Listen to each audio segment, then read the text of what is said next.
ఎందుకనంటే ఆయన ఎప్పుడు చెయ్యకూడని పని ఆయన చెప్పరు, నిషేధం ఆయన చెప్పరు, ఆయన విధి చెప్తారు. ఇలా నడుచుకో, ఇలా ఉండు, ఇలా వృద్ధిలోకి రా అని చెప్తారు.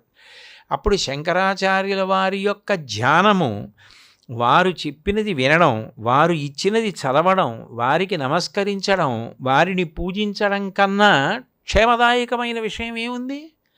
గురువుగారు చెప్పింది పాటించడం అంటే ఇంకంతకన్నా క్షేమకరమైన విషయం లోకంలో ఇంకోటి లేదు. ఎందుకంటే ఆత్మబుద్ధి సుఖం చేయవ గురుబుద్ధిర్విశేషత అని తనకి తానుగా తీసుకున్న నిర్ణయం సుఖాన్ని ఇస్తుంది. కానీ గురువుగారు చెప్పిన నిర్ణయం ఏది ఉంటుందో అది చాలా విశేషమైనది, గురుబుద్ధిర్విశేషత అని.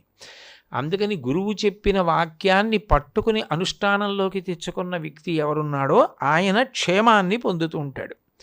అసలు నిజానికి ఈ క్షేమం, మంగళం, శుభం ఈ మాటలన్నీ పర్యాయ పదాలుగా ఎవరికి అన్వయం అవుతాయంటే శివుడికి అన్వయం అవుతాయి. శివ అనగా ఏమి అని మీరు అమరకోశాన్ని పరిశీలించారనుకోండి, శివ అన్న 2 అక్షరాలకే అర్థం చెప్తారు.